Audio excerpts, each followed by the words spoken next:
From the capital city of Charleston, West Virginia, this is Inside West Virginia Politics with Mark Curtis.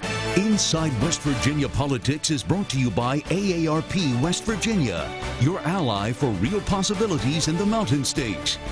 Well, hello, everyone, and welcome to another edition of Inside West Virginia Politics. I'm your host, Mark Curtis. My co-host, Adrian Robbins, will be with us shortly. You know, we are now less than a month away from the start of the annual legislative session here in West Virginia, and we want to talk about what they're going to be talking about. Joining me this morning is Dale Lee. He is the president of the West Virginia Education Association. Good to have you on the program. Dale, you know, it occurs to me the last 2 years, the last two legislative sessions were really dominated by education issues and, of course, the teachers strike. I don't know if we're going to see that again this year, but let's talk about first what your priorities are in terms of educational initiatives and bills you hope to see in the legislature this year. Well, the main thing that we have to look at is finding a consistent, dedicated funding source for PEIA. This past few weeks, we've seen the Finance Board adopt a plan that's not going to show any increases for PEIA for the next year. But we have to look at a funding source beyond that, because in the second, third, fourth year out, you're looking at some major amount of money. And that was the task force recommendation, is that you dedicate a funding source to that. We have to fulfill that. Well, let's talk about money in the budget, because last year the state wound up taking in over $500 million more in unanticipated revenue. But then again, this year we're on the West Virginia roller coaster ride. The latest numbers from the governor's office show a $40 million deficit. Last time we saw big deficits in the state, there had to be cuts across the board. Even education took a hit. What are your concerns about this budget deficit and what it may mean to schools and the kids? Well, our major concern is that we made some strides with the social, emotional feelings of the kids this past year by putting additional money into the professional support people. We can't go backwards now. We've taken a step forward to help our students. We can't take that step backwards. And, you know, we just have to stop giving money away. You know, and one of the things I want to talk about, it makes the big headlines. The teachers and all state employees got 5% raises each of the last 2 years. And some folks probably look at that and say, wow, that's 10% over 2 years. That'll fix the problem. Where are we now with the disparity in teacher pay, especially to our surrounding states, which all pay more than West Virginia does? We're still far below our surrounding states. We're anywhere from $4,000 to $20,000 less than the contiguous states, depending on what area you're at, like the Pennsylvania, Maryland, Loudoun County, Virginia area in the Eastern Panhandle. We still have a huge number of positions that don't have a certified teacher in them. We still have trouble retaining qualified teachers. So we're not making the strides that we need to make. In addition to getting the salaries competitive, we also have to put the respect back in education. We have to, particularly the legislature, has to show some respect back to the education profession. Speaking of that respect issue, what do teachers need in the classroom? What do they need from the legislature that maybe they didn't get in the massive education bill last year? Well, when you continue to talk about how terrible our schools are and how terrible we're doing, like Senate President Carmichael continues to talk about the NAEP scores without taking into account the high number of poverty kids that we test and those types of issues, you're showing disrespect for the profession. Our educators are doing a great job across the state.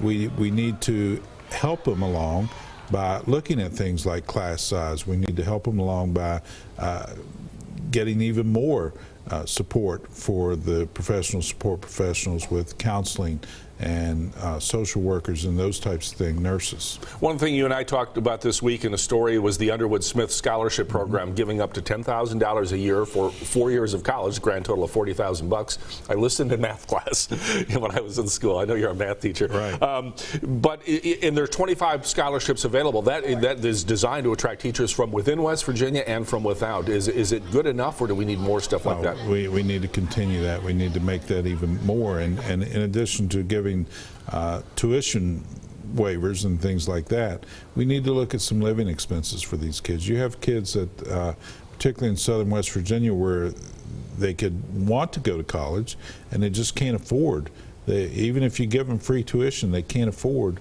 the living cost of going on to college. We should mention this is for high school students who are about to graduate or who have already graduated. If you want more information on how to apply for the scholarships, go to teachinwv.org.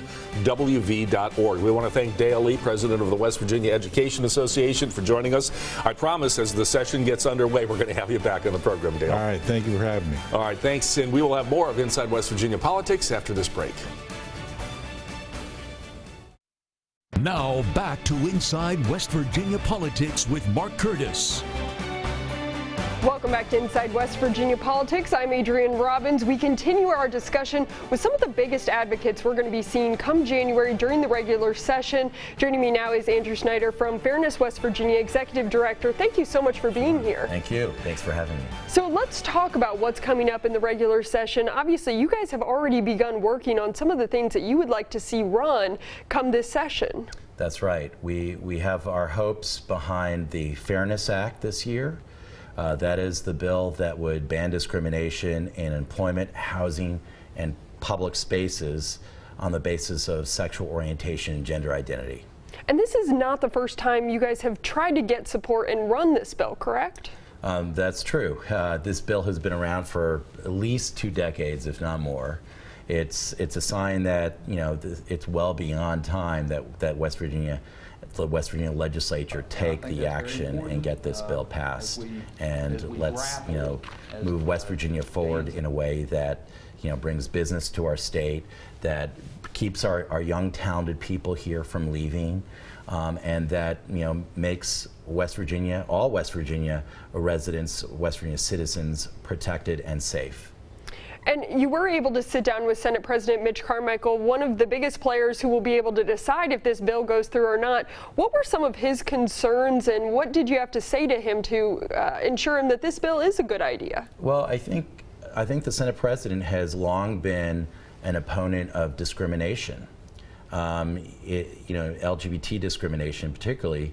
He was singularly responsible for helping us to defeat the License to Discriminate bill, which other people may know by its name, you know, the so-called Religious Freedom Restoration Act legislation.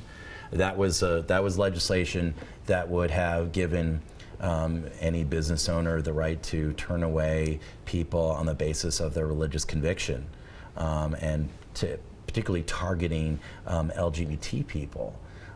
Refusing service, but also other entities, you know, governmental entities could have, you know, refused service. Police officers, you know, other officials could have acted under this legislation if it had become law. And the Senate President delivered this impassioned speech on the floor supporting this amendment that would have gotten rid of the discriminatory aspects of this bill. And ultimately, because that was what the sponsors of the legislation wanted, they killed their own bill. And that's how that bill was defeated, because of the Senate President. Now, the Fairness Act obviously has quite a few supporters, including, it sounds like, coming up, it will be Senate President Mitch Carmichael. But there are a few people who disagree with this bill as well. Delegate Jim Butler has been vocal about him disagreeing. We're going to hear from him. They're saying this is a Fairness Act. Actually, it's not fairness at all. What this does is it gives special protections to a specific group of people at the expense of, you know, employers or someone who's renting a house, because this includes housing issues. So this puts them at jeopardy of being sued for something that they may not even know why they're being sued. So he's basically saying that this bill could put business owners in jeopardy of being sued for just anything. Your response to Delegate Butler's concerns? Nothing could be farther from the truth. His concerns are basically answered by the fact that here in West Virginia we have 12 municipalities that have LGBTQ non-discrimination laws, and some of them going back as far as 12 years old. That's Charleston's, here in Charleston. And the fact is, in the total of 12 years in 12 communities, there have been a grand total of 2 lawsuits, and both of them prevailed because they had merit. So that proves that these laws work, that they serve to provide the protections that are necessary, that they don't lead to frivolous lawsuits, and that the system works. The other thing I would add is that businesses actually want this. It's the opposite of what Delegate Butler says. The 96% of Fortune 500 companies actually have LGBTQ non-discrimination policies for their employees, and when they make a decision as to where to locate their business, they look for the most inclusive places, because they know in order to attract the best and brightest and most talented employees, they have to be in inclusive locations where people will want to move and raise their families. All right, it sounds like it's going to be a very busy session, obviously. Andrew Schneider, thank you so much for being here. Thank you. We appreciate you. And we're going to continue here on Inside West Virginia Politics after this break.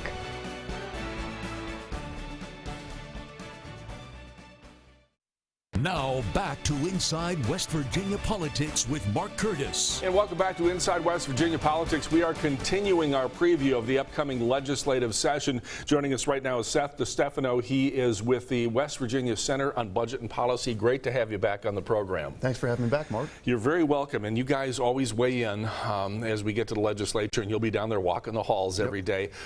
First of all, there is a discussion about repealing the business inventory tax. It came up last year, but no bill was ever submitted, as far as I know. It was controversial. Where does your agency stand in it, and why? We are opposed to this particular corporate tax cut, and I think that the number one reason we are opposed to this is it really is out-of-state corporations that benefit the most from this. And over the past decade, Mark, West Virginia has given hundreds of millions of dollars in corporate tax cuts to mainly corporations that really aren't from here, and we just don't have anything to show for it. And so, you know, I think it's time to not double down on policies that we know just aren't working for West Virginia. The people that are for it say that it's an unfair tax, that most states do not have it. I think there's only a handful of states, maybe 10 at the most, that still levy a business inventory tax. And they all say it inhibits growth, that if these companies can free up that money, whether they're in-state or out-of-state companies, they might invest more in West Virginia. I would disagree with that. And, you know, first of all, the first reason I would disagree with that is that our business personal property taxes are a very critical funding source for West Virginia public schools. You know, K through 12 schools around West Virginia, especially in counties that are heavily impacted by extraction industries, really rely a lot on that revenue to have well-funded public schools. And if there's one thing that businesses really need to grow and to prosper anywhere, not just West Virginia, it's a well-funded public education system. You know, a well-educated workforce is absolutely critical to growth. Obviously, this whole issue fits inside the overall budget scenario for the state. Last year, we wound up with $500 million more in revenue that was anticipated. This year, things took a turn downward, and we've had deficits. I believe right now the annual deficit is at about $40 million, but at some points they were projecting upwards of $100 million. What are your concerns about the overall budget process and where we stand this year with this constant ups and downs and swings? You know, I think a lot of this can go back to last session. You know, there were a couple big initiatives around, again, you know, tax breaks for big corporations. We cut the severance tax on thermal coal. We cut a a very specific $13 million tax on a power plant, and now we're coming up short. And so this should not really surprise anyone. You know, there are concerns, but you know, there are also plenty of opportunities for West Virginia to kind of right this train and get back on the right track. One of the things that the West Virginia Center for Budget and Policy is advocating for is increasing the natural gas severance tax. Why? Well, and number one, it's highly exportable, which is to say hardly anyone in West Virginia has to pay this tax. You know, the natural gas severance tax is paid almost exclusively by big out-of-state natural gas extraction companies. So if we can get them to support the investments that our people need and to help right our budget situation so we don't have to deal with harmful cuts in our communities, all the better. But people, you know, who advocate against raising the taxes say it eventually gets passed along to the consumer. Is it your point that so much of this stuff is exported that consumers elsewhere will pay the tax and not consumers in West Virginia? Absolutely. I mean, you build pipelines for one reason, right? To ship gas other places. So, you know, our position really is that, you know, this tax, you know, number one, it's too low just to begin with. 5% is just entirely too low. I mean, it needs to be significantly higher. Number two, I think they're going to drill natural gas regardless as to what we raise the natural gas severance tax to. And there's a lot of revenue to be had there that can balance out our budget situation and provide additional revenue for things like broadband, education, roads, things that we really need to be investing in. We're down to less than a minute now. It's an election year. I mean, yes. Be pragmatic. What are the chances of getting enough Republicans to join with Democrats in raising the natural gas severance tax? Is it a tough road to hoe this year? Well, I think it's about showing, all members of the legislature, Republican and Democrat, just how much their communities stand to gain. Depending on what the needs in your communities are, up in the northern part of the state, their road situation is just very critical and in desperate straits. I don't know anywhere in West Virginia that couldn't use a good investment in broadband, internet, or education. So I think it's more about showing what everyone has to gain to get this over the finish line. All right, we're going to be watching this. The legislature convenes on January 8th. The governor gives his State of the State address that night. I know I'll be seeing lots of you. We'll have you back on the program, Seth DeStefano from the West Virginia Center for Budget and Policy. We'll have more of Inside West Virginia Politics after this break. Stay with us. Now back to Inside West Virginia Politics with Mark Curtis. And welcome back to our final segment this weekend on Inside West Virginia Politics. My co-host Adrian Robbins is joining me, along with Garrett Ballingy, who's the Executive Director of the Cardinal Institute for West Virginia Policy. Great to have you on the show again, Thanks Garrett. for having me back, Mark. Welcome. Adrian. Yeah, thank you so much for being here. Obviously, legislative session coming up. It's a very busy time for you guys. What are you all looking for come January? Well, first of all, I can't believe it's almost here. I mean, it feels like we just ended in June or July just a few weeks ago. Really, we're looking at a few different things. As a free market organization, we're looking at ways to continue to reform West Virginia's public policy so we can continue to create jobs in a better job creation environment in West Virginia. So one of the things that we think would really kind of facilitate that is reforming our occupational licensing regime. So what does that mean? Basically, it means that an entrepreneur, a future employee has to get a government permission slip in order to enter into the career of their choosing. So this has been an issue that's been studied across the country. It really got started with the Obama White House back in 2014 when they reviewed kind of the occupational licensing regimes of a bunch of different states. Cardinal realized this was something really woefully understudied in West Virginia. So we compared West Virginia to Ohio and Pennsylvania in a recent study. And we took a wide swath of 64 occupations, and we just looked at a few different things. How expensive is it to get a license? How expensive is it to renew a license? What kind of continuing education requirements? And unfortunately, West Virginia is much more expensive on average than Pennsylvania and Ohio. Oftentimes, renewal fees are much higher, and education requirements can be quite burdensome compared to two of our northern neighbors.